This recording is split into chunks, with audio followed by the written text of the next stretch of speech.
Welcome, I'm Kinetic Symphony. This is Dave. I hunt down and report on weird and true mysterious stories, from glitches to the supernatural. Case file number 1866, written by CN. Disappearing on the tower, every single hour.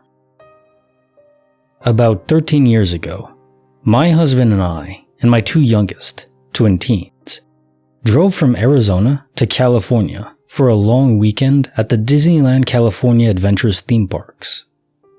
One of the rides at the California Adventure theme park, called the Twilight Zone Tower of Terror, had been around for a while. However, none of us had ridden in it since it was built. If you're unfamiliar with the way the ride operates, you and your fellow passengers ascend a tower-like hotel building, sitting in a ride car that resembles an elevator.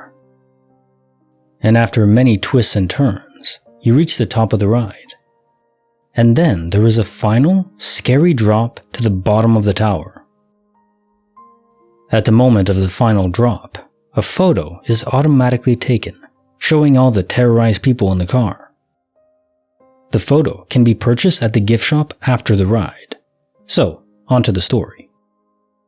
After waiting in about an hour-plus line, we finally boarded the ride and our car was packed. I was sitting next to my husband, he was on my right, and my two teens were on my left.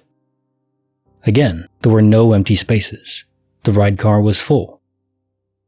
I get really anxious about heights and rides with drops and deep descents, like roller coasters. So I was very nervous, but excited at the same time.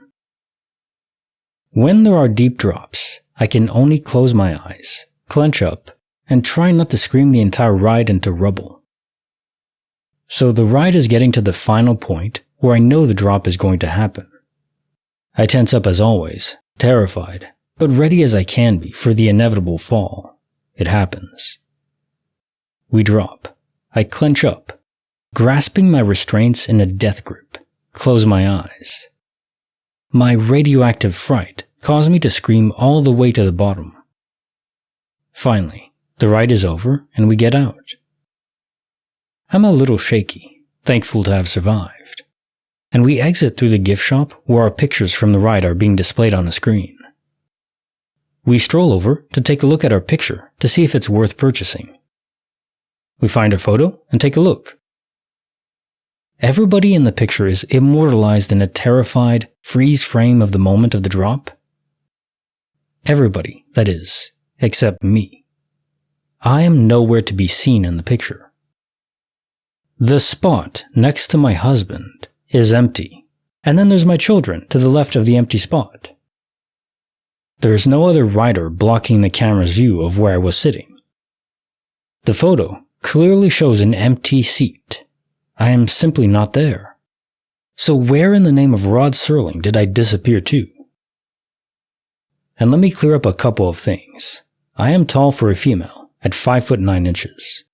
So there was nowhere for me to duck or hunker down, or my tall frame would not be seen in the picture. We were wearing restraints which severely limited our movement. And again, the ride was packed, so where could I have gone?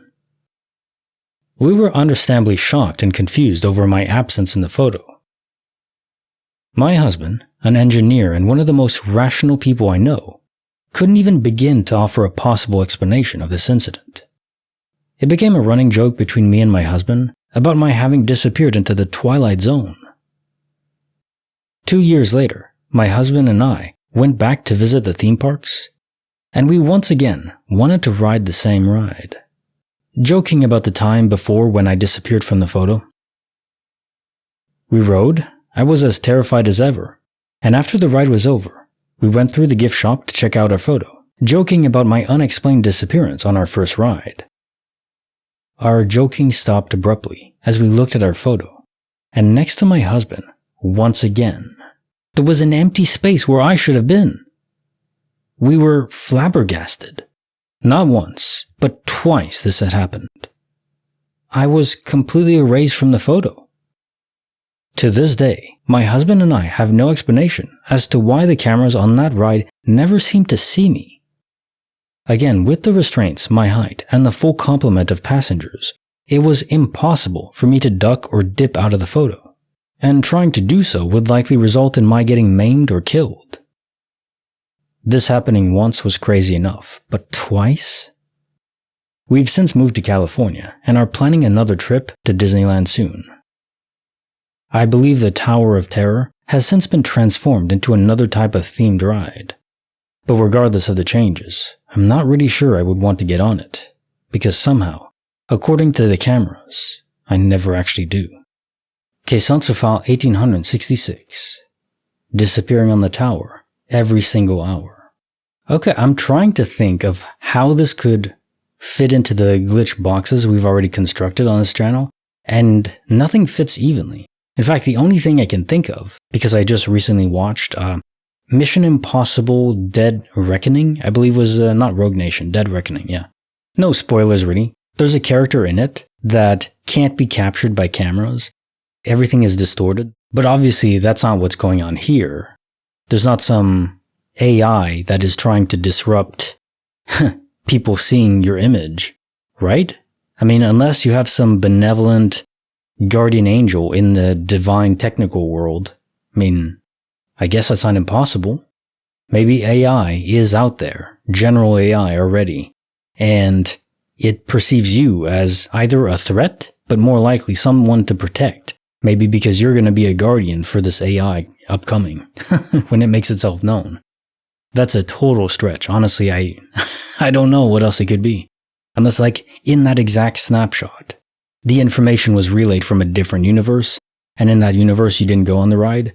But that's also a total stretch, so honestly I just don't know. That is such a disturbing story though, to just not be there. It's like you're a vampire. But I'm assuming you see your reflection in mirrors, so probably not that. Case file number 1867, written by Abducted by Neon. Radio Dead, a Foggy Dread. I was on a small road trip. My two friends and I were going across state lines to drop one of them off at home. It's later at night, very dark out and no moon. We're driving down the highway and there are no cars around. We're running out of gas, so we pull over to a station, fill up. This is when it gets weird. We start driving and I glance at the clock. It's nearly 2 a.m. and this was maybe 15 years ago, so we only had the radio clock. This radio clock freaking sucked and would randomly just die on us. The whole radio would. We're driving down the road for maybe a half hour when we hit some fog. The radio starts going nuts and dies. We just shrug it off and keep driving. The place we're going to was only 2 hours away from the gas station, so we figured it wasn't a big deal and we'd just chat. 2 hours pass. No cars, no lights, no gas stations. It was like we were nowhere that existed. The fog was still around too, and we were starting to get worried that maybe we got lost.